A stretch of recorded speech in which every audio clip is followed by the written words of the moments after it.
Alors, qu'est-ce qu'une muse?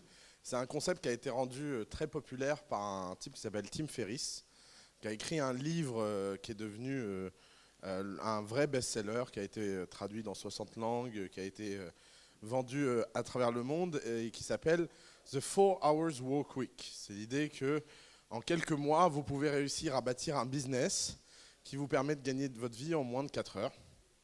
Alors, c'est assez intéressant comme livre. En tout cas, lui, ça a été sa vraie muse à lui, ce livre. Ça l'a rendu riche c'est un livre qui continue à se vendre. La muse est un concept assez joli en termes de marketing, puisque, vous savez, dans la Grèce antique, les muses, c'était ceux qui étaient censés inspirer les artistes. Et l'idée de Tim Ferriss, c'est pour vivre la vie que vous rêvez de vivre, qu'elle soit de travail ou de loisir, qu'elle soit de gloire ou de bonheur, vous avez besoin de vous créer une sorte d'income stream permanent qui permet de financer votre lifestyle. Et donc, c'est pour ça qu'il appelle ça des muses. Alors, il y a un autre concept. Si vous cherchez et vous essayez de vous documenter sur Internet, vous pouvez chercher à propos des muses et vous verrez toutes les références à Tim Ferriss. Mais il y a un autre concept qui est exactement la même chose, qui a un autre nom, qui a la même communauté. Et c'est un peu comme Mac Linux, ils se tapent dessus, les muses tapent sur les autres. C'est les Passive Income Hackers. Donc c'est un terme beaucoup plus technique. C'est le Linux de la muse. Tim Ferriss, c'est Mac, eux, c'est Linux. Donc le Passive Income Hacker, c'est exactement la même chose. C'est l'idée de hacker quelque chose afin de produire un revenu passif et permanent. Il faut comprendre la différence entre les deux. Quand vous ferez vos recherches, si le sujet vous intéresse, il y a une tonne de documentation en ligne. Le livre a été tellement vendu qu'il a été scanné sur Torrent en PDF des milliers de fois. Vous êtes face en fait à deux approches. La première approche, qui est l'approche Tim Ferriss, on va dire est plus orientée vers les gens qui ne savent pas coder. Et l'approche Passive Income Hacker est plus orientée vers les geeks qui savent coder. C'est surtout ça en fait la grande différence d'approche. Mais à la fin, c'est exactement le même objectif et c'est exactement le même sujet.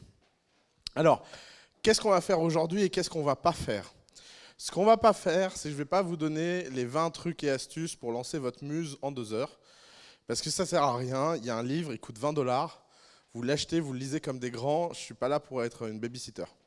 Je trouve que ça n'a pas beaucoup d'intérêt, surtout qu'en fait des conseils sur ces sujets-là, il y en a des centaines, des milliers, et ils sont tous plus contradictoires les uns que les autres. Alors bon courage pour faire le démêlage dans tout ça. Moi, ce qui m'intéresse aujourd'hui, c'est de vous expliquer qu'est-ce qu'est une muse, pourquoi c'est intéressant, pourquoi en tant qu'entrepreneur, vous devriez sérieusement envisager d'en fabriquer, et pourquoi il faut y croire. Et ça, c'est la première question. Le livre de Tim Ferriss, je l'ai offert à des centaines d'amis. Je pense que j'en ai acheté une centaine sans rire. Et il y a un truc qui m'a toujours fasciné au fil des années, c'est qu'il y a toujours 3 étapes dans le livre de Tim Ferriss. Grand 1, vous offrez le livre à la personne. Niveau de scepticisme hyper élevé. Ouais, ça se saurait si on pouvait gagner de l'argent en 4 heures. Bon. Grand 2, ils lisent le livre. Alors là, ils deviennent fada. Je vais quitter mon job, je vais avoir une nouvelle vie, je vais aller vivre en Thaïlande et faire des tests médicaux en Colombie. Et puis grand 3, ils sont toujours à la défense dans leur tour et ils s'emmerdent. Et ça n'a rien changé à leur vie. Parce qu'en fait, ils se rendent compte que c'est beaucoup, beaucoup, beaucoup de travail. Et alors moi, il y a cette blague que j'aimerais bien raconter sur Tim Ferriss. C'est que Tim Ferriss avait quand même écrit un bouquin qui s'appelle 4 Hours Work Week. Et qu'à chaque fois que je l'ai vu dans ma vie, quelque part, le mec était en train de travailler. Que ce soit à un dîner, que ce soit en conférence, c'est le type qui est toujours avec 300 000 emails, 400 000 investissements. Machin. Le mec est un vrai work alcoolique en fait, assez dingue. Il travaille tous les jours. Donc en fait, le titre est génial parce que le titre vend, et c'est un vrai growth hack, mais il y a une vraie dichotomie entre le titre et le projet du livre. Le projet du livre, il n'est pas d'aider les gens à ne plus travailler. C'est pas ça le projet du livre. Le projet du livre est de dire aux gens, si vous travaillez très dur pendant quelques mois en étant suffisamment drivé vers un objectif suffisamment simple, alors vous pourrez créer un revenu stream qui vous permettra de survivre. Et ça, c'est le premier point. C'est que les muses, by intent, ne sont pas là pour vous rendre riche. Les muses, by intent, c'est-à-dire par intention, elles sont là pour vous aider à vivre votre vie et gagner votre vie. C'est très différent. Une startup, by intent, est là pour vous rendre riche, mais elle n'est pas là pour vous faire gagner votre vie. Vous voyez, il y a une différence de nature terrible. C'est-à-dire qu'il y a des gens qui deviennent riches avec des muses, il y a des gens qui gagnent très bien leur vie avec des startups, mais c'est à chaque fois des accidents. Quand vous faites une muse et que vous faites plusieurs millions de dollars par an, c'est un accident. Aucune muse au monde n'a comme projet de faire plusieurs millions de dollars par an. C'est pas ça.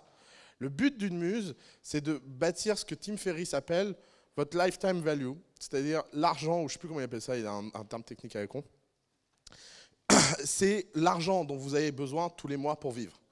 Et il vous dit, il y a une méthode très simple, choisissez un montant, donc calculez combien vous avez besoin pour votre loyer de rêve, combien. Par exemple, il a des phrases très drôles. Vous rêvez d'acheter une Aston Martin, l'achetez pas, louez-la à la journée quand vous en avez besoin. Si vous avez besoin d'une Aston Martin 9 jours par mois, ben, franchement, il vaut mieux louer une Aston Martin 9 jours par mois. L'Aston Martin, ça se loue $500 la journée, ça fait $4500 par mois. C'est beaucoup plus accessible que d'acheter une Aston Martin en down payment pour $800 000. Et à la fin, c'est le même résultat. Que vous louez une Aston Martin 9 jours par mois ou que vous possédiez une Aston Martin, les gens ne voient pas la différence. Il y a même une muse qui a été créée à Paris qui s'appelle Toy Club pour ça. C'est un type qui achète des voitures et les loue à la journée en échange d'un abonnement annuel de 25 000 €. 25 000 € comparé à 250 000 $ la voiture, vous voyez bien que c'est quand même hyper intéressant. Et comme Tim Ferriss dit, ce qui compte, c'est pas de posséder les choses, c'est que les gens pensent que vous les possédiez. Donc, encore une fois, c'est toute la philosophie des muses, c'est de créer cette distorsion de la réalité. Donc, une fois que vous aurez défini votre montant, alors il y a des gens qui veulent une Aston Martin, il y a des gens qui veulent vivre en Thaïlande. Les gens qui veulent vivre en Thaïlande ont en général plus de facilité à créer une muse que les mecs qui veulent une Aston Martin. Mais en tout cas, une fois que vous avez défini ce montant, il faut faire quelque chose de tout bête. Il faut diviser ce montant par 30. Et ça vous donne le revenu que vous avez besoin de produire par jour. Et là, magie, c'est pour ça que les muses, c'est tellement efficace. Et c'est pour ça que les gens sont sceptiques face aux muses, mais ils ne comprennent pas pourquoi ils sont sceptiques. C'est qu'une fois que vous avez divisé ce montant par 30, vous vous rendez compte que dans la plupart des cas, même chez les plus grands psychopathes, ce montant est atteignable. Prenons un exemple. Vous voulez 30 000 € par mois parce que vous voulez un appartement avec terrasse, vous voulez vivre dans une grande ville, vous voulez aller au restaurant tous les jours et vous voulez payer des impôts sur tout ça. Vous avez à peu près besoin de 15 000 € par mois pour vivre et vous avez à peu près 15 000 € par mois d'impôts parce que vous vivez dans une ville où il y a beaucoup d'impôts. Bon, 30 000 divisé par 30, ça fait 1 000 € par jour. 1 000 € par jour à l'échelle d'Internet, c'est rien du tout. Et en fait, il est là, tout le sujet. Tout le sujet, c'est que les muses sont une réponse à la situation économique actuelle, qui est de dire que dans tout marché liquide, un marché liquide, c'est un marché où il y a beaucoup de mouvements, il existe toujours une sous-optimisation, c'est-à-dire qu'il existe toujours une façon de faire, qui permet de détourner une partie de ses revenus en sa faveur à partir du moment où le volume ne scale pas. Je m'explique, mais c'est un peu technique. Pourquoi une startup, c'est tellement dur à faire? Une startup, c'est dur à faire parce que le but du jeu avec une startup, c'est de dominer un marché. Si vous vous dites, je veux que tout le monde sur la planète achète mon produit, d'un seul coup, vous avez des problèmes énormes. D'abord, il faut livrer tout le monde, il faut servir tout le monde, c'est affreusement compliqué et vous êtes dans une logique terrible. Maintenant, prenons la logique d'une muse. Par exemple, l'une des muses qui a un accident parce qu'elle gagne des centaines de milliers de dollars par an, et là pour le coup c'est vraiment un accident, c'est je vends des tapis de yoga.com. Je ne sais plus comment ça s'appelle, mais le principe il est tout bête. C'est que les tapis de yoga en magasin vendus sont d'une taille standard et que les types faisant un certain type de yoga, je ne sais plus comment il s'appelle, ont besoin de tapis plus grands. C'est une horreur de trouver ces tapis. Et donc il y a un type, il a été sur Alibaba.com, parce que ces tapis sont très courants en Chine. Il a acheté 100 tapis, il les a mis sur un site internet et les a vendus 3 fois le prix d'un tapis de yoga et 10 fois le prix qu'il les achetait dans Alibaba.com. Et puis évidemment, qu'est-ce que vous voulez que le type au coin qui fait du yoga, qui mange bio et du jus de légumes, soit au courant qu'Alibaba existe? La distance d'information entre l'existence d'Alibaba.com et ce type qui fait du yoga dans une boutique bio, elle est telle que vous avez une inefficience économique, qui est que dans ce marché liquide, vous avez l'information, mais lui ne l'a pas. Donc, vous pouvez gagner. Alors, comme c'est devenu un yoga vachement à la mode à New York, le type gagne plusieurs centaines de milliers de dollars par an. Et vous savez quoi? Il ne travaille pas une seule heure. Pourquoi? Parce que c'est ça la logique des muses. Un, sa boutique de yoga, c'est pas lui qui produit les tapis, il les achète. Deux, le customer support, il est au Bangladesh. Donc à chaque fois que quelqu'un a une question sur le tapis, il a passé 3 mois à répondre aux questions. Ça lui a fait une FAQ. Et ce qui fait que maintenant, il y a quelqu'un au Bangladesh qui prend dans la FAQ la bonne réponse et qui répond au type. Et quand il y a une question vraiment exotique, bah, il le ping sur son téléphone par SMS et il répond. Donc il a besoin, vous voyez, la courbe des questions à répondre est forcément décroissante parce qu'il n'y a pas une infinité de questions possibles. Ensuite, la livraison, bah, ce n'est pas lui. Le marketing, ce n'est pas lui. C'est ça qui est fort avec les muses. Parce que comme vous avez des marges énormes parce qu'elles ne sont pas justifiées, parce que si le type voulait vendre des tapis de yoga à tout le monde, il ne pourrait pas les vendre à ce prix-là. Mais comme il les vend à une ultra niche, il n'en a rien à faire du prix. Résultat, il a 70% de marge. Résultat, quand vous avez 70% de marge, vous avez vachement de la place pour faire travailler les gens. Donc il a été sur odesk.com, il a pris des pros du marketing et il leur a dit « Je vous file 30% de com sur des tapis qui sont vendus hyper cher, ça fait beaucoup d'argent, à chaque fois vous me vendez un tapis. » Et résultat, le mec, il a quoi? Il a 200 personnes à plein temps qui font son marketing à travers le monde. Et donc, lui ne fait rien et il y a de l'argent qui tombe tous les mois. Qu'est-ce que c'est le problème avec ça? C'est que les frais de port sont affreux. Mais quand tu vends ton tapis 3 fois le prix, qu'est-ce que t'en as à faire? Et c'est ça en fait le sujet. Le sujet, c'est que dans une muse, vous n'optimisez jamais rien d'autre que votre temps personnel. Et non pas le temps en mode je vais gagner du temps, je vais optimiser. Non, en mode moins j'en fais, mieux je me porte. Et donc, tout ira bien parce que ça va me créer mon revenu stream. Et les calculs économiques sont assez simples. Parce qu'une fois que vous avez un produit et une distribution, et que vous avez suffisamment de marge sur la relation entre les deux, bah ça tombe tous les mois à supposer que votre marché soit suffisamment grand. Mais encore une fois, ces gens-là, s'ils voulaient vendre plus de tapis et croître plus vite, ils pourraient faire qu'une chose, c'est diviser le prix par 2. Et d'ailleurs, regardons la structuration économique de cette boîte, parce que c'est très drôle les muses, quand vous les analysez d'un point de vue microéconomique. Imaginez que les types se disent « Putain, on va faire un business à plusieurs millions par an dans les tapis. » Alors qu'est-ce qui se passe? Parce que là, ils sont à plusieurs centaines de milliers par an, ils ne peuvent pas monter plus haut. Donc s'ils veulent être à plusieurs millions par an, qu'est-ce qu'ils doivent faire? Mais la première chose, c'est qu'ils doivent maîtriser la production et aller voir l'usine et négocier avec elle. Comment on fait pour négocier avec une usine? Exactement, il faut en acheter plein d'avance.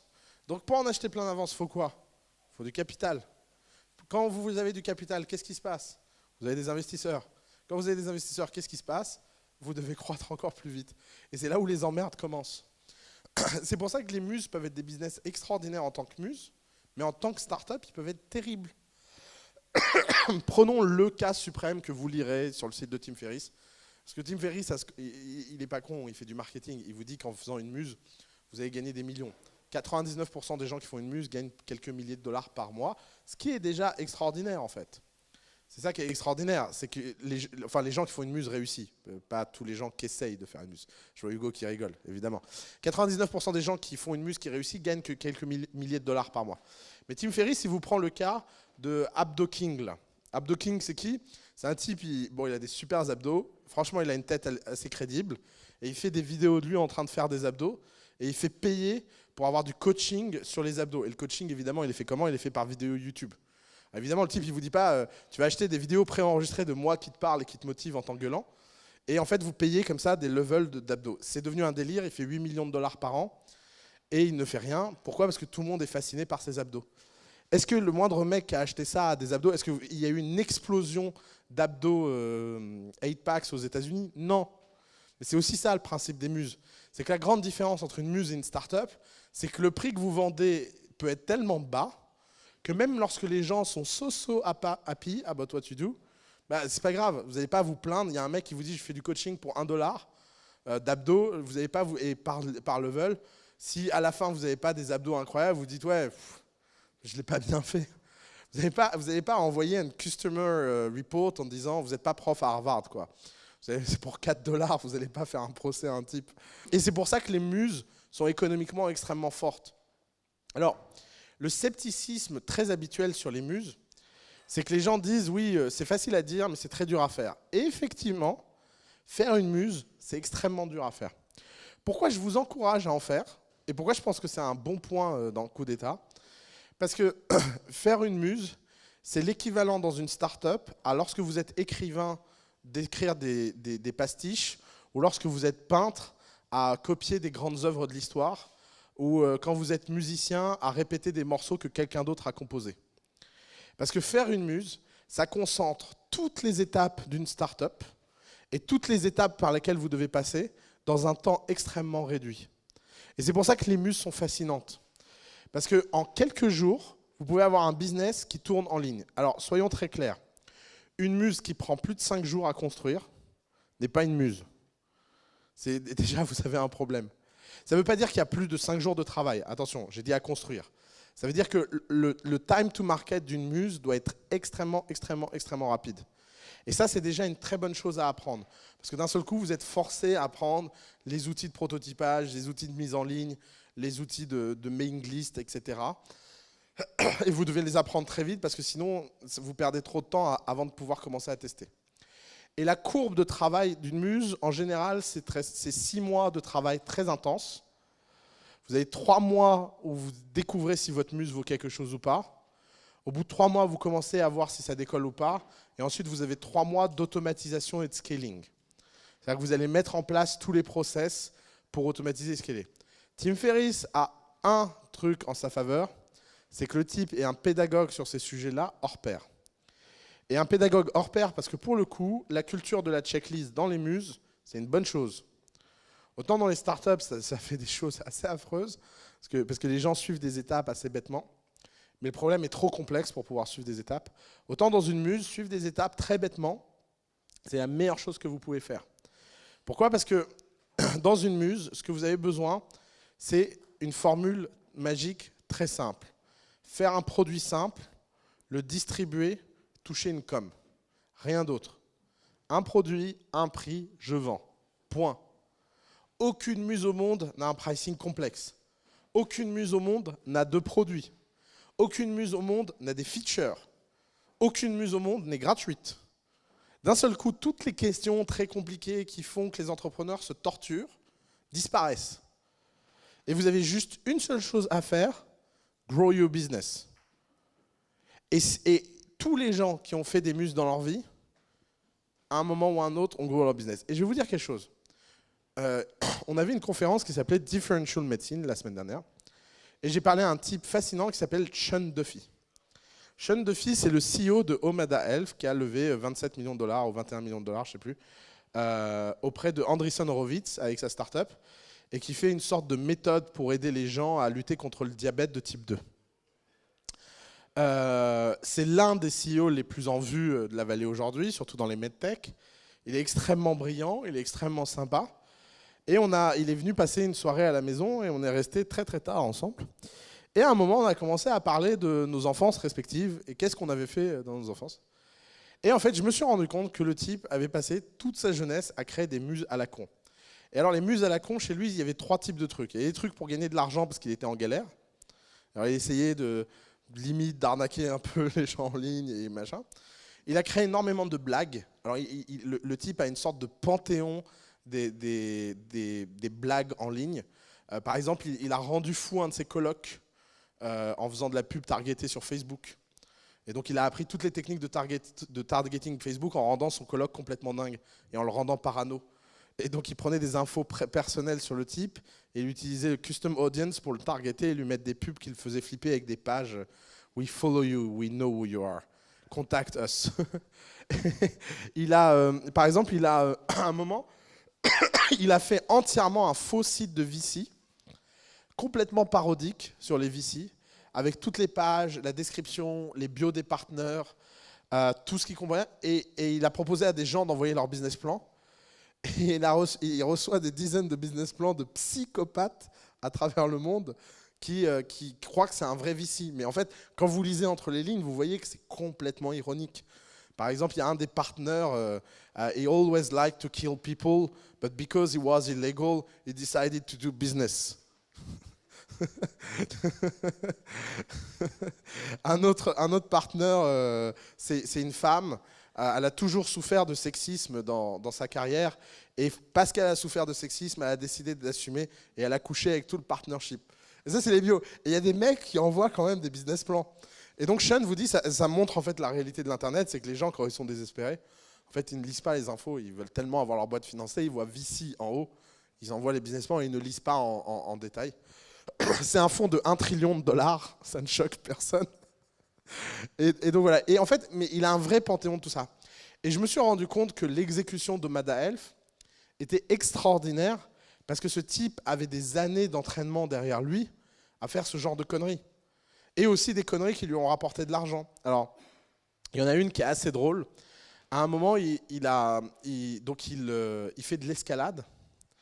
Et dans l'escalade, vous savez, je sais pas, alors il m'a dit le nom en anglais, mais en plus j'ai mis du temps à comprendre parce que je ne fais pas d'escalade. Vous savez, c'est le truc qu'on enfonce dans le... Comment ? Dans le pic. Le pic, ouais, bon, peu importe. Truc qu'on enfonce pour pas tomber. Ça a l'air relativement important quand on fait de l'escalade. Et alors, il m'a expliqué qu'il y avait en fait plein de types de pics différents et qu'en fait, quand on était un jeune escaladeur, c'était très compliqué de savoir quel type de pic utiliser en fonction du quel type de montagne, de roche. Voilà. C'est pour dire mon niveau, quoi. Vous savez, le truc dur là sur lequel les mecs escaladent. Et en fait, il m'a dit, il a fait un site tout bête où en fait vous dites où vous allez escalader. Ça va chercher sur Wikipédia quel type de roche c'est. Et donc ça vous recommande les pics qu'il faut acheter et quel type de sécurité vous devez mettre en place. Et ça vous liste le nombre de guides. Et il a fait 15 000 $ avec ce site parce qu'en fait, il a des liens d'affiliation. Et ces liens d'affiliation lui rapportent toutes les semaines un peu d'argent. Il a fait un autre truc, c'est un quiz médical qu'il a mis sur l'App Store. Un jour, ils étaient bourrés avec un copain. Ils ont décidé dans la nuit de créer une sorte de système expert pour savoir si vous aviez une maladie grave ou pas. Mais c'est en fait très simple. La seule chose que ça sait, c'est est-ce que vous êtes malade pour de vrai ou pas. Et ça met des questions drôles. Et les gens sont tellement désespérés quand ils sont malades qu'ils achètent ce truc et il fait 20 000 $ par an avec ça. Donc vous voyez, c'est des toutes petites sommes, mais ça vous fait faire toute une app en une journée, tout le marketing en une journée, mettre en place un process et laisser la chose couler. Et en fait, il m'a dit que lui, maintenant qu'il était CEO de Omada, il avait beaucoup moins de temps. Mais à chaque fois qu'il partait en vacances, il s'en refaisait une petite. Parce que juste pour pas perdre la main, il se dit si Omada foire, comme ça au moins je pourrais I can have a living. Et en fait, ce genre d'histoires dans la vallée sont très courantes. Parce qu'en fait, il n'y a qu'en France où on pense qu'on devient entrepreneur du premier coup. C'est unique au monde. Partout d'ailleurs dans le monde, on se dit je vais être stagiaire dans une start-up, je vais me former, je vais aller assister des cours, et puis je vais créer des muses, et puis je vais faire des trucs en ligne, et je vais faire des projets perso, et je vais faire des associations et de l'open source, et puis tout ça à un moment cristallise dans un projet entrepreneurial. En France, un projet entrepreneurial, c'est pas ça. Un projet entrepreneurial en France, c'est j'ai décidé de créer une boîte, je sais pas faire, je sais rien faire, mais c'est pas grave, la boîte va venir à moi. J'ai 18 mois de chômage et dans 18 mois, bon bah j'arrêterai parce que en fait, jamais vraiment commencé.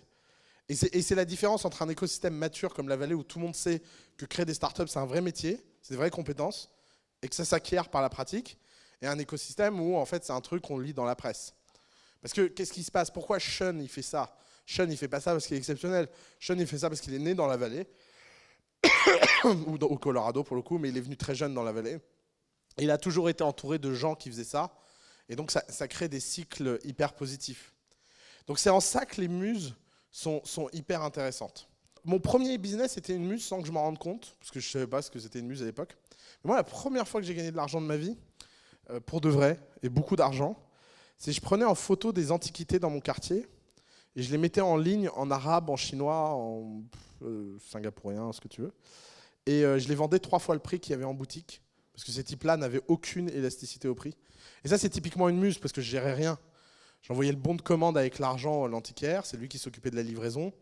Et moi, alors des fois, les mecs ne pouvaient pas, alors il fallait envoyer une plateforme logistique, mais finalement, c'était assez simple, il y avait peu de maintenance. Et je pouvais faire ça à côté de l'école, quoi.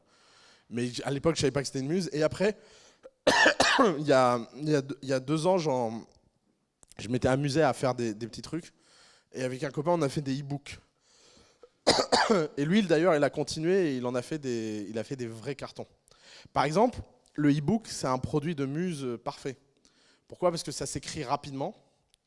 Il y a suffisamment de contenu disponible. Si vous êtes bon en écriture, aujourd'hui, il y a suffisamment de contenu disponible sur un sujet pour que vous puissiez écrire un livre de 100 pages en une semaine. C'est pas insurmontable comme tâche. Et en fait, vous savez comment on vend un e-book? On vend un e-book en travaillant la couverture. Tu vois, en fait, comment ferait un type normal? Et pour vendre un e-book, il travaillerait le texte, parce qu'il ne voudrait pas que les gens soient déçus. Non, quand vous faites une muse, c'est l'inverse. Vous travaillez la couve, parce que vous savez que les gens prennent une décision d'achat sur la couve. Et donc, on avait créé un truc où en fait, on crée plein de couves différentes, avec plein de styles différents. Et donc, on payait des graphistes sur Odesk pour créer des trucs au Bangladesh, en Inde, hyper pas cher, rapidement. On les testait avec des titres différents sur des canaux différents. On voyait lequel marchait le mieux et après on mettait du marketing payant. Et après c'est une machine automatique. Par exemple, une autre muse qu'un copain à moi a fait, c'est dans l'assurance. Il s'est rendu compte d'un truc tout bête, c'est que les compagnies d'assurance achetaient des AdWords super chers et qu'ils achetaient de l'AdSense super cher parce qu'ils ont des conversions très chères. Et donc en fait... il a fait une page qui ne met que les AdSense des compagnies d'assurance. Et il a créé des milliers de pages de contenu avec des types en Inde, etc. Des centaines de pages de contenu qui ne font que renvoyer vers cette page de AdSense qui renvoie vers les compagnies d'assurance. Et il a créé en fait une sorte de content machine spécialisée dans l'assurance. J'avais un autre exemple qui m'était venu. J'étais en train de parler d'assurance. Ouais, AdSense. Ah oui, on a un gamin de 17 ans qui a fait coup d'État. Et alors, bon, là, c'est hyper borderline. C'est plutôt passive income hacker. Mais en fait, il a créé en fait des fermes de contenu complètement fake en utilisant Google Translate. Donc, il prend du contenu dans une langue, il le traduit avec Google Translate. Et il en fait tellement que ça monte dans le SEO. Et il met de la pub dessus. Et donc, il produit des centaines de milliers de vues de très basse qualité. Ces centaines de milliers de vues chopent de l'AdSense et ça lui permet de choper quelques centaines de dollars par jour. Quand vous avez 17 ans, que vous chopez quelques centaines de dollars par jour avec un script qui tourne automatiquement, franchement, c'est bonne poire, quoi. Après, il a été perdre tout son argent dans les cryptocurrencies. Donc, il y a une justice, je vous rassure. mais voilà. En fait... Une fois que vous rentrez dans cette logique-là, vous vous rendez compte que gagner de l'argent en ligne en étant un petit commerçant, parce que c'est l'équivalent du petit commerce. Vous pouvez être Auchan ou vous pouvez être la boutique du coin et être un bon vendeur. Vous pouvez très bien gagner votre vie en étant la boutique du coin. Vous serez juste jamais milliardaire. Bah, les muses, c'est l'équivalent dans l'Internet du petit commerçant du coin. C'est le fait de profiter du fait que vous êtes à un scale différent. Après, il y a des muses qui se transforment en start-up. L'exemple la plus connue, c'est le spécialiste des ventes de chaussures XXL. Il y a un type, il a des très grands pieds. Alors, vous savez, c'est après 45, 46. C'est des 50, 52. C'est Bigfoot, quoi. Et en fait, c'est très compliqué de trouver des chaussures quand vous êtes comme ça. Donc lui, il a commencé sur le côté à aller dans des boutiques spécialisées dans des grandes villes. Et au lieu d'acheter une paire, il en achetait 50, il les ramenait chez lui, il les mettait en ligne sur eBay, et puis il les vendait. Et donc ça remboursait, au début il faisait ça pour rembourser son voyage, pour aller s'acheter ses vêtements et ses chaussures, XXL. Et puis à un moment, comme il n'arrivait pas à pourvoir, il a commencé à contacter des magasins et leur dire, bon bah maintenant, moi je vais vous donner, parce que les magasins à cette époque ils n'étaient pas sur eBay, ils ne savaient même pas ce qu'était eBay, moi je vais vous donner l'adresse des types, vous les envoyez, vous me donnez une com. Et puis après, ou du moins je récupère l'argent et je vous reverse à un prix réduit parce que je vous en achète plein. Et puis après, il a lancé une start-up qui est spécialisée dans la vente de grandes chaussures à travers le monde en fait. Donc ce genre d'histoire existe aussi. Mais ce qui est sûr, c'est que l'intention initiale, même s'il ne savait pas ce que c'était une intention de muse. L'autre exemple très connu de muse qui a très bien tourné, c'est Nastigal.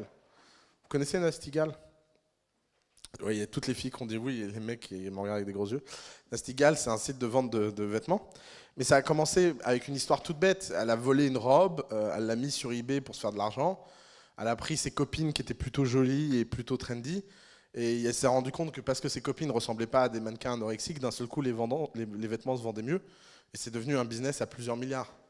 C'est ça le sujet, en fait. Vous avez des trucs qui commencent comme des petits coups pour gagner de l'argent et qui deviennent des... Et ça donne c'est comme ces gens-là ne sont pas éduqués à ce qu'est une start-up, ils ont des succès phénoménaux et ça donne toujours des anecdotes très drôles. Parce que vous avez, quand elle est venue voir les VC, qui lui ont dit « Il est où ton deck ?» Et elle a dit « Mon quoi ?» Ça ne l'a pas empêché de lever beaucoup d'argent, parce qu'elle avait une croissance délirante. Donc c'est ça le sujet sur la muse. Par définition, une muse, c'est quelque chose qui scale. C'est-à-dire que la maintenance doit être décroissante. Tu dois travailler très dur pour la construire. Une fois que c'est construit, ça doit tourner tout seul. Donc une muse n'est jamais un service, c'est toujours un produit. Il existe des muses qui ressemblent à des marketplaces. Mais c'est compliqué parce que les cas où tu peux déléguer le service sans avoir de contrôle qualité sont très très rares. Et c'est ça, en fait, comprenez, une muse a pour vocation à faire que vous ayez le moins d'engagement possible. C'est ça la vocation d'une muse. Donc, par définition, ça veut dire que ça limite grandement le champ d'action. Alors, allons-y, continuons. C'est quoi les grandes muses? C'est tout ce qui est scalable, en ligne, et qui a une faible maintenance. Scalable, parce que vous allez pouvoir avoir un rendement croissant d'échelle, et vous pourrez toujours... Vous n'aurez pas de coûts supplémentaires à la livraison. Ou vous n'aurez pas de coûts supplémentaires d'échelle. Ça veut dire que par définition, si vous vendez quelque chose de physique dans une muse, vous le faites forcément dans une niche. Parce que sinon, vos coûts de scale seraient trop importants pour changer de rendement.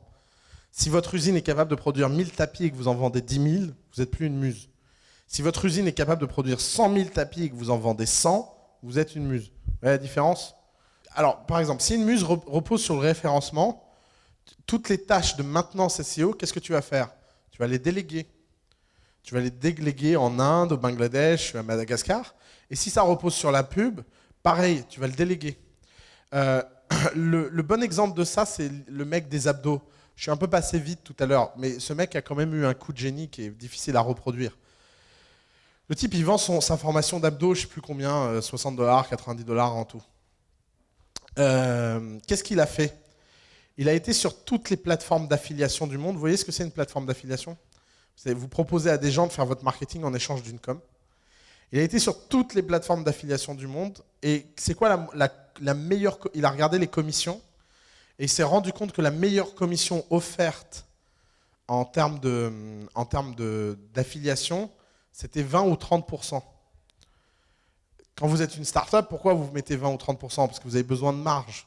Vous avez besoin de faire tourner votre business. Quand vous êtes une muse, vous n'avez pas besoin de marge. Vous êtes tout seul. Vous avez fait votre vidéo d'abdos, elle est en ligne. Vous n'avez pas de coût marginal. Qu'est-ce qu'il a fait? Il a donné 95% de com aux affiliés. 95% de com. Tous les affiliés de toutes les plateformes qui soient intéressés par les abdos ou pas ont commencé à essayer d'en vendre juste parce que c'était une aubaine énorme. Et c'est pour ça qu'il a fait des millions par an.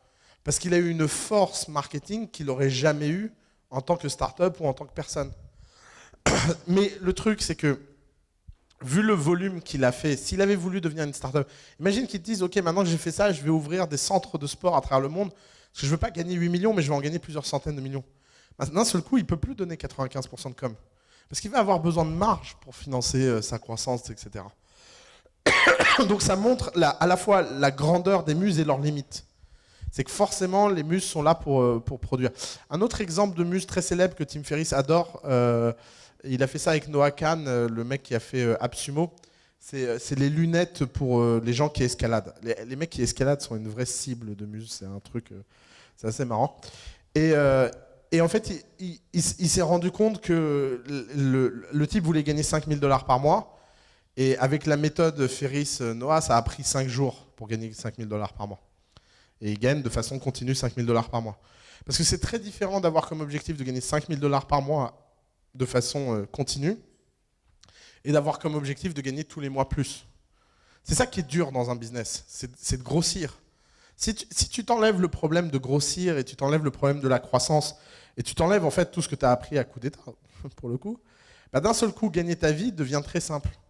Et c'est pour ça que les muses sont des exercices à très court terme. Parce qu'à un moment, ça devient chiant. Tu n'as pas d'ambition dans une muse. C'est pour ça qu'il faut vraiment voir ça comme un entraînement.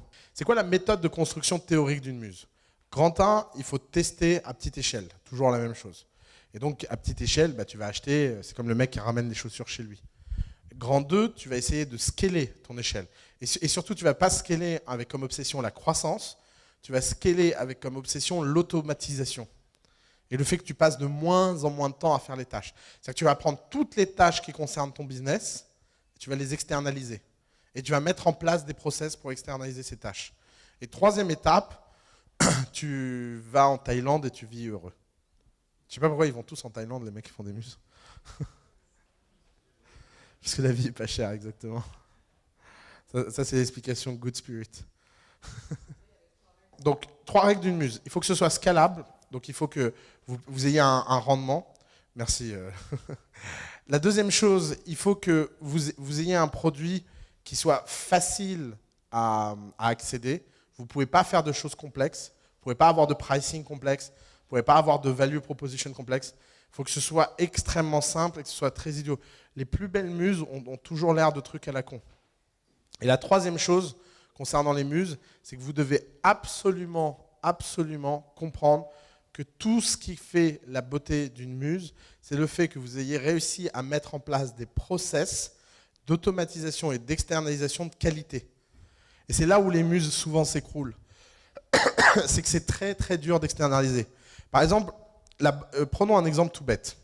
Vous voulez externaliser votre support client. Comment vous faites? Mauvaise méthode, vous allez en ligne, vous cherchez un prestataire de support client et vous externalisez. Ça, c'est la mauvaise méthode de faire.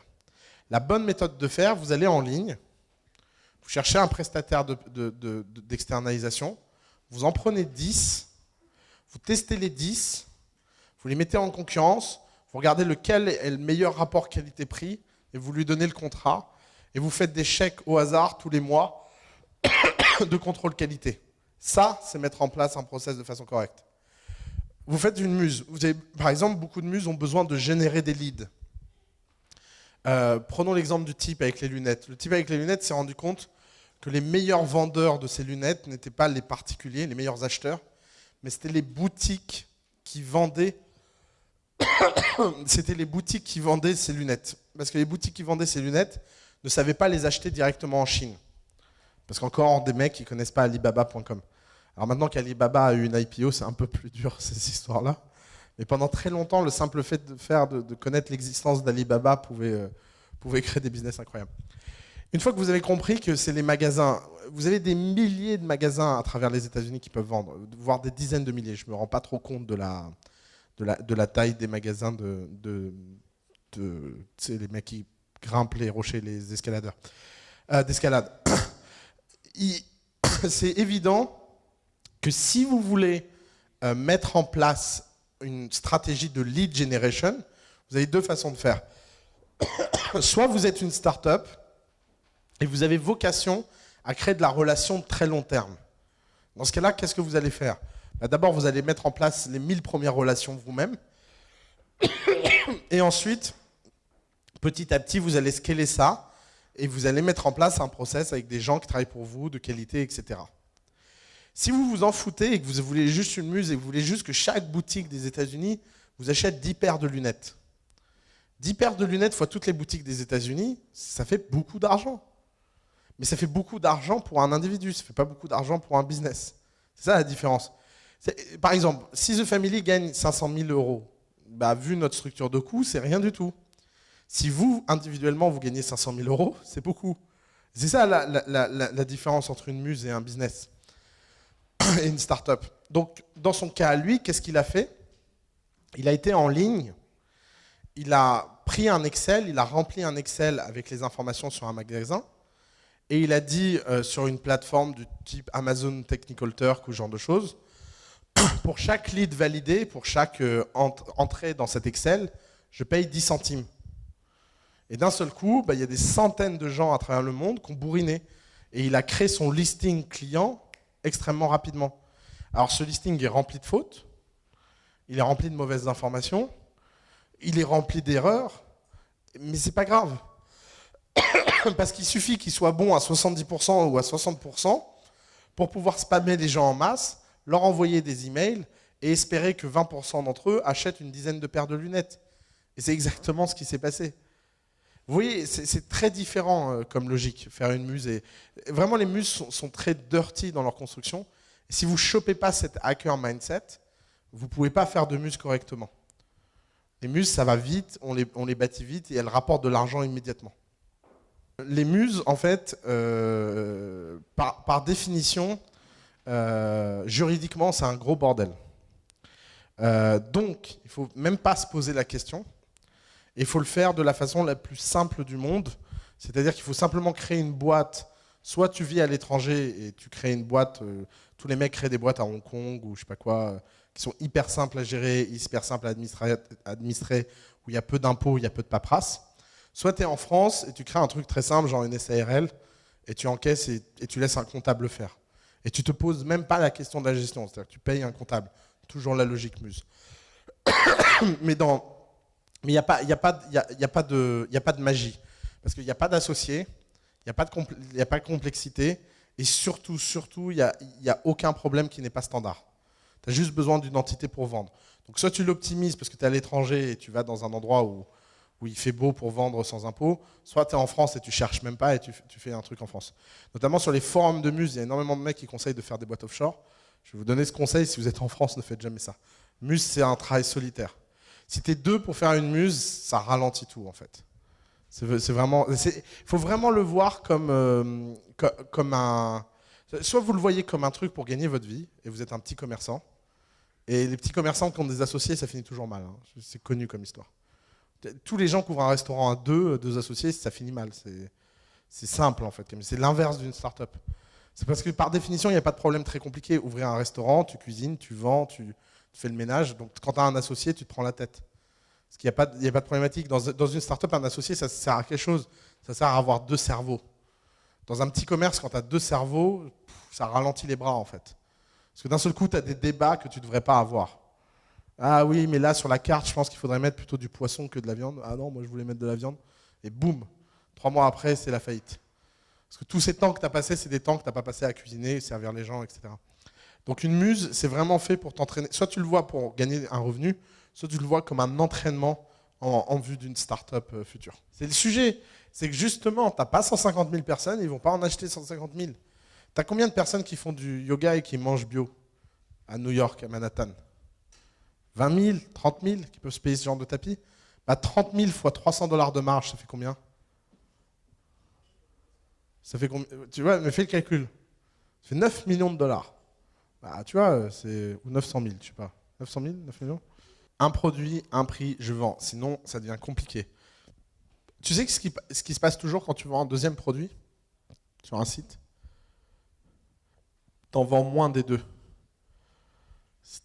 Dès que tu commences à vendre un deuxième truc, tu as une baisse des ventes.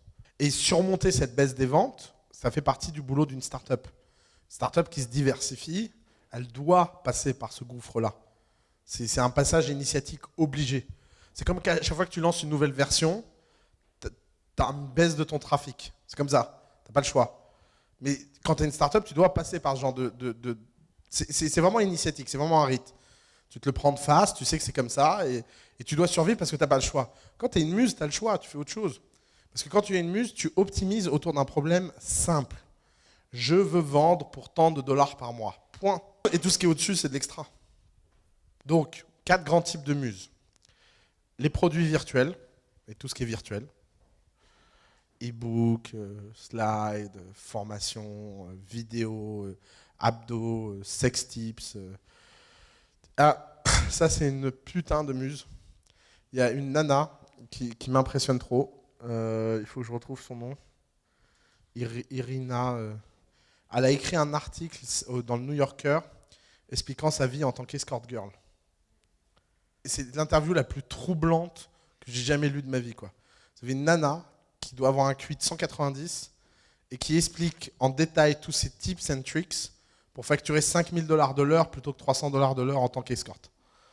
Et il explique que c'est un business qui s'optimise et qu'elle a pris des cours, elle a fait un MBA et est devenue riche comme ça. Et donc à un moment, elle a commencé à se rendre compte que passé la trentaine, elle avait un rendement décroissant avec son corps, on parle comme ça. C'est très très très très troublante. Et elle s'est dit, bon, il faut que je passe dans le virtuel, parce que dans le virtuel, je ne vieillis pas. Et elle a découvert les muses. Je ne sais pas comment elle a découvert les muses.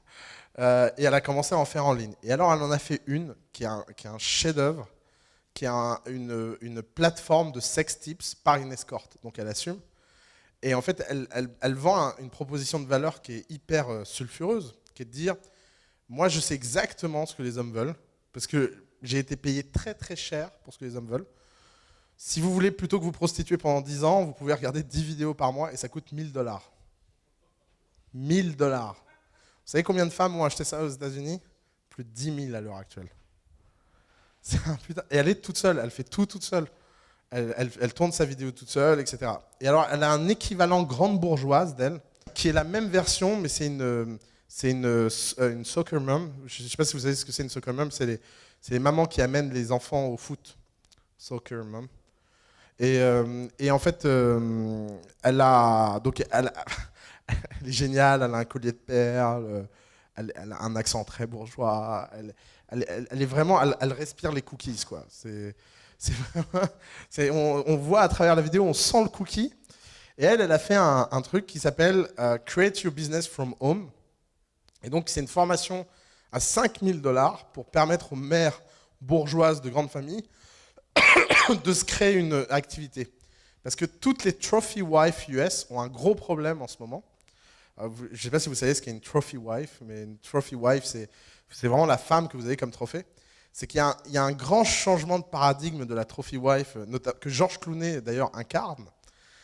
C'est qu'avant, une trophy wife se devait d'être belle et idiote, et maintenant elle se doit d'être intelligente et avoir un travail. Et donc, la meilleure chose à faire, c'est d'être un entrepreneur, mais il ne faut quand même pas déconner, elles vont pas faire des vraies startups. Et donc, cette nana surfe là-dessus en donnant les tips and tricks pour créer des fake business au sein de sa communauté de femmes bourgeoises, plus de 40 ans, richissimes, qui ont des maris et qui créent des petits business où elles gagnent 30 ou 40 000 $ par an. Et alors, les vidéos sont à mourir de rire. Je vous promets, je les trouve, je vous les envoie par email. Parce que les vidéos de vente, c'est stellaire. C'est coup d'État version bourgeoise. C'est tout ce qui est acheter des produits mal informés ou qui ne sont pas encore lancés. Vous avez des boulevards de muses à aller acheter des trucs à un endroit A et en vendre à un endroit B. Par exemple, une muse assez extraordinaire. J'ai un ami qui voyage beaucoup entre le Brésil et la France. Et alors, il fait un truc tout bête. C'est qu'à chaque fois qu'il vient en France, il achète 20 iPhones.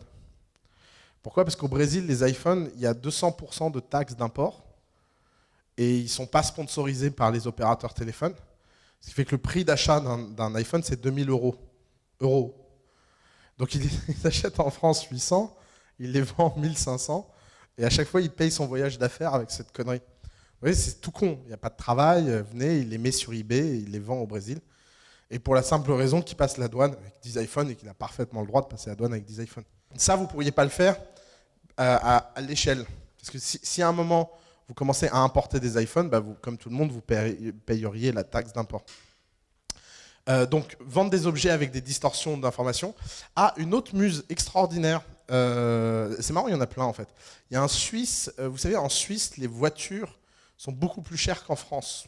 Je ne sais pas pourquoi. Je ne sais pas si tu sais. Ouais, les taxes, ok. Bon, comme d'hab, les taxes. Donc le principe est tout bête. il vous permet simplement en fait d'acheter votre voiture en France et il met des petites annonces sur le Bon Coin pour que les types amènent la voiture en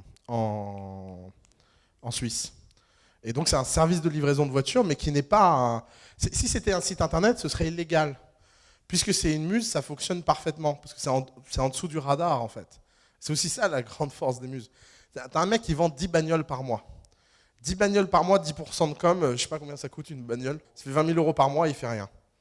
Vous voyez le principe? Si le type voulait devenir le vendeur de voitures suisses, il sera en prison. Parce que d'un seul coup, si vous devenez un business, ça devient une toute autre logique. Si vous importez 2000 voitures en Suisse tous les mois, vous n'êtes plus un particulier. Troisième type de muse, donc 1, virtual, 2, objet, 3, savoir-faire et formation. Donc ça, c'est vraiment un très gros segment des muses. Et alors la quatrième type de muse, qui est sans doute la plus compliquée à faire, mais qui a les scales les plus élevés, c'est l'affiliation. Parce que en fait, l'affiliation peut être une muse en soi, le fait de vendre pour le compte d'autrui des produits mieux qu'eux, en utilisant des stratégies marketing. Alors ça, c'est un type de muse très particulier, parce que c'est vraiment pour les as du marketing, mais ça repose sur une idée toute bête. L'idée, c'est que quelqu'un qui vend un bon produit peut être très mauvais à le marketer. Et qu'il y a un boulevard à simplement être un meilleur marketeur. Et parce qu'une fois que vous avez fait le marketing, une fois que vous avez passé 3 mois à mettre au point le marketing, vous n'avez plus de problème pour toucher de l'argent. Alors, il y a un exemple tout bête de muse. Il y a une YouTube star aux US qui est devenue une spécialiste de ça. C'est qu'il a une communauté, vous savez, ces types à la Norman fait des vidéos. Et maintenant, il a une spécialité toute bête, c'est de vous fourguer des produits, de vous convaincre pourquoi vous devez acheter tel produit plutôt que tel autre. Et ensuite, il y a un lien d'affiliation pour avoir 10% de com. Tout le monde ne passe pas par le lien, mais ces vidéos sont tellement vues qu'il fait des centaines de ventes. Et c'est du contenu très froid. Parce que les vidéos sont tellement vues que quand vous tapez le nom du produit dans Google, c'est ces vidéos qui remontent en premier. Et pourquoi ? Parce que les vidéos sont hyper drôles. Et ça, c'est un type de muse toute bête qui vous apprend à vendre. C'est sans doute les muses les plus formatrices, parce qu'elles vous forcent à un moment donné de vous mettre dans une situation de vente et d'apprendre à vendre. Vaut mieux te faire fermer ta muse que réfléchir à la moindre problématique légale. Vraiment en termes de réflexe. Parce que en fait, tu vois, c'est le fameux sujet Norman avec Crunch. Norman a fait des vidéos avec Crunch, il s'est fait payer 300 000 € pour faire un truc. Alors il y a l'autorité de la répression des fraudes qui lui est tombée dessus et qui l'a convoqué et qui lui a dit « Monsieur Norman, c'est pas normal, vous avez touché de l'argent en profitant de votre audience ». Le mec a touché 300 000 €. Qu'est-ce que tu crois qu'il a fait? Il a payé un avocat 5 000 € qui est venu le voir et qui lui a dit « Écoute mon gars, 1, t'es pas compétent pour ça. 2, je vais faire il a dit si vous me faites chier, je vais faire une question prioritaire de constitutionnalité. Et vous allez voir que je vais vous prouver qu'un type a le droit de valoriser en sponsoring son image. » Et qu'est-ce que le mec à la répression des fraudes a dit? Il a dit « Ouais, c'est bon, vas-y, sors. » Et la vérité, c'est ça. Soit tu gagnes de l'argent avec ta muse et tu pourras te défendre, soit tu n'en gagnes pas et de toute façon, le type, il t'envoie une lettre de mise en demeure, tu fermes et tu dis « Ah, je suis désolé, quoi. » C'est aussi bête que ça. T'as pas besoin de réfléchir beaucoup sur ce genre de sujet. Le point avec une muse, c'est qu'il faut exécuter et pas réfléchir encore plus qu'une start-up. Déjà, dans une start-up, c'est un bon réflexe, mais alors dans une muse, c'est une question de survie. Si 99% des muses ne vont jamais nulle part, c'est parce que les gens partent en se disant « je vais faire un business en 5 jours » et 6 mois après, c'est toujours pas lancé. Et parce qu'ils le veuillent ou non, ils ont voulu rajouter une feature par-ci, un truc par-là, un bidule par-ci, et que c'est très compliqué de se focaliser sur quelque chose de simple. La simplicité, c'est la plus grande difficulté. C'est très dur d'être simple dans sa tête. Ça demande beaucoup d'entraînement d'être simple dans sa tête. Tout est fait pour produire quelques ventes. Rien n'est fait pour produire quelque chose qui change le monde. Par définition, si tu te dis « je vais créer une marque », ça veut dire quoi? Si tu dis « je vais créer une marque », ça veut dire que tu veux durer forever. Même si ta marque ne va pas durer forever et que personne n'en entendra jamais parler, by intent, par intention, c'est ce que tu veux. Regarde, récemment, j'ai été fasciné parce qu'il y a Bernard Arnault qui a ouvert une fondation pour l'art contemporain, qui est magnifique dans le bois de Boulogne. Je ne sais pas si vous y avez été. Ça s'appelle comment? Exactement, la fondation Louis Vuitton. Pourquoi ça ne s'appelle pas la fondation Bernard Arnault? Parce que ce type, son rêve, c'est que Louis Vuitton survive à sa mort. Rien à foutre de Bernard Arnault. C'est la différence, en fait. C'est la différence entre les gens qui font une start-up et qui ont comme ambition de changer le monde et les gens qui font des muses et qui ont comme ambition de gagner 5 000 € par mois. Et l'un ne vaut pas plus que l'autre. Ce n'est pas le sujet. Ça peut être des moments différents de la vie. C'est mieux de gagner 5 000 € par mois automatiquement pour changer le monde. Voilà. C'est rare de changer le monde en étant pauvre. Je la réaffirme, celle-là. C'est marrant, on m'a pris la tête sur Coup d'État on Demand avec cette phrase, parce que j'ai dit que je n'avais jamais vu un pauvre changer le monde. Et alors on a commencé à me donner des exemples, et j'ai même pas osé répondre, parce qu'en fait c'est des incompréhensions profondes. Alors Gandhi, les gars, Gandhi, s'il n'était pas le fils d'une des familles les plus riches d'Inde, il serait jamais devenu Gandhi. C'est pas parce que Gandhi vivait comme un pauvre qu'il n'était pas riche. Gandhi, il a été éduqué à Oxford, il était avocat. Quand il est rentré en Inde, il s'est acheté un palais pour vivre dedans avec tous ses disciples. Juste, on atterrit 2 minutes sur Terre. Si Gandhi, tous les mois, il y avait son proprio qui venait lui dire « Alors, t'as payé ton loyer ?» ça ne serait pas devenu Gandhi. Donc, c'est pas... Et vous pouvez trouver plein d'exemples. Alors, on m'a donné l'exemple de Jésus. On m'a dit « Jésus est un pauvre qui a changé le monde. » Alors, il y a le juif là-bas qui me dit « Mais non, il est riche, Jésus. Attends, il vient de chez nous. » Non. Bon, pour les gens qui n'ont pas entendu sur la vidéo, il vient de me dire qu'il était charpentier. À l'époque, c'est comme être avocat. Et donc, en fait, c'est un non-débat. C'est vraiment... Si je peux me permettre une petite digression, moi, je suis en train de me rendre compte quand même que dans le monde du business, il n'y a pas beaucoup de types de business model possibles. On a un entrepreneur à nous qui nous a fait une blague et j'ai beaucoup rigolé le soir-là, mais en fait, ce con, il a raison. Parce qu'il nous a dit qu'il n'y a que 3 types de business model. Il y a le business model de Méditerranéen. C'est j'achète 1, je vends 3. Et c'est hyper simple à comprendre parce que j'achète pas cher et je vends cher. Et tout le monde comprend ce truc. Tu vois, j'achète 1, je vends 3. Et dit 2, il y a le business de clic. Alors, le business de clic, c'est la mode. Les gens cliquent, ça génère de l'argent, personne ne comprend pourquoi. Tu vois, les gens, ils viennent sur Google. Moi, j'ai essayé 10 000 fois d'expliquer à ma mère pourquoi Google était gratuit. On en est toujours à la même discussion. Pour ma mère, c'est un truc triste que Google soit gratuit. Elle dit, mais les pauvres, comment ils font Je lui dis, oui, mais quand les gens ils cliquent, là, ils gagnent de l'argent. Mais pourquoi ils gagnent de l'argent quand les gens ils cliquent J'ai pas donné d'argent, j'ai pas sorti de l'argent. Ma mère, un jour, m'a quand même dit qu'il fallait mettre dans les ordis des scanners de billets. Ce serait plus sûr que les cartes de crédit. Bon, il y a des délires comme ça. Donc ça, c'est le deuxième type de business model. Et puis, il y a un troisième type de business model qui est unique à la France. Ça s'appelle les délires de français. Alors, les délires de français, c'est quoi ? J'ai une plateforme d'économie solidaire et circulaire qui permet à des gens de dépenser de l'argent pour que d'autres gens gagnent de l'argent, le tout dans un cercle de bien-être absolu où je peux réaliser ma grande vocation en yoga.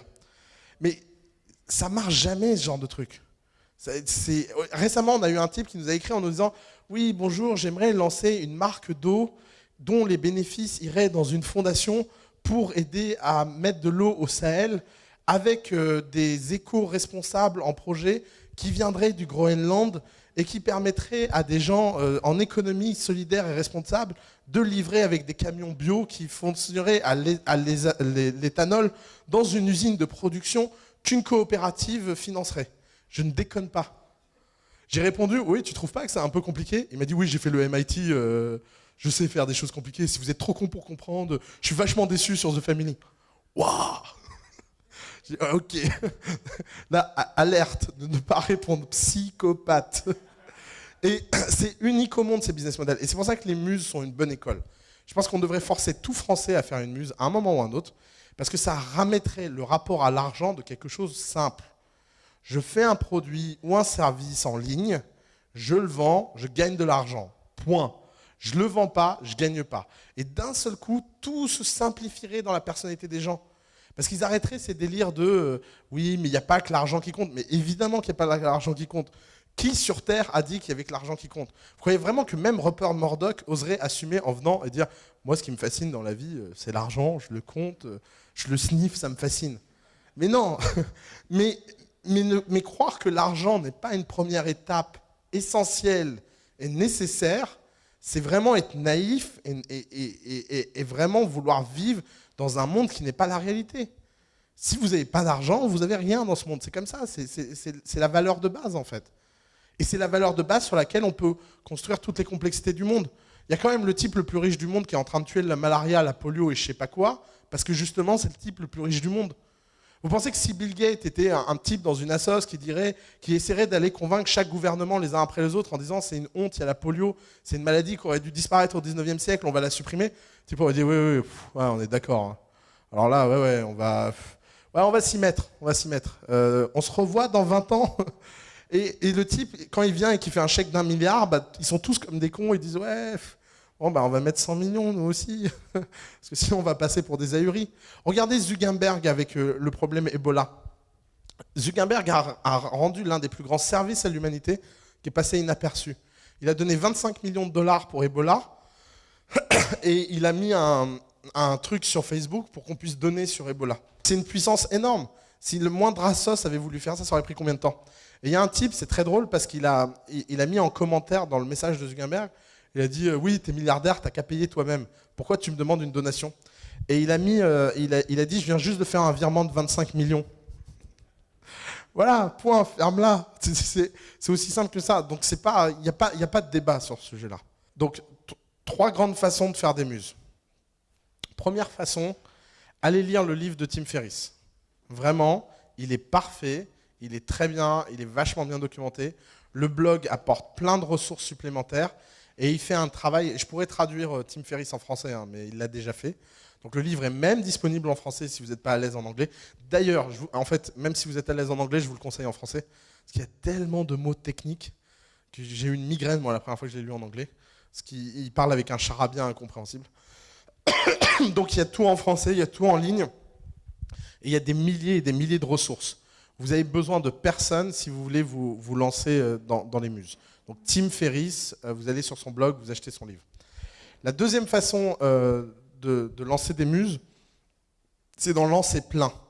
Et je pense que c'est le seul reproche que j'aurais au livre de Tim Ferriss et à sa méthode, c'est qu'il vous fait croire que vous ne pouvez en lancer qu'une. Et je ne sais pas pourquoi, je ne sais pas si c'est une mauvaise lecture, si c'est une mauvaise intention, si c'est une mauvaise réception de son livre. Mais en tout cas, moi j'ai observé que beaucoup de gens lisant son livre finissaient par ne faire qu'une seule muse. Et c'est relativement grave. Il faut en faire plein. Parce que c'est très rare de trouver la bonne muse du premier coup. Et la troisième chose que vous devez absolument comprendre concernant les muses, c'est que les muses n'ont d'existence que parce qu'elles trouvent des niches profitables. Évitez les muses à très faible marge. Vous pouvez être très faible marge, post-marketing, post-tout ça, évidemment, mais vous devez avoir de la place pour tout ça. Si vous ne faites pas des marges autour de 80-90%, ou sur des produits autour de 30, 40, 50%, vous n'avez pas de place pour faire une muse. Parce que par définition, vous ne pourrez jamais optimiser vos coûts, donc vous ne pourrez jamais développer votre muse à l'échelle. Ok ? C'est des simples règles toutes bêtes à comprendre.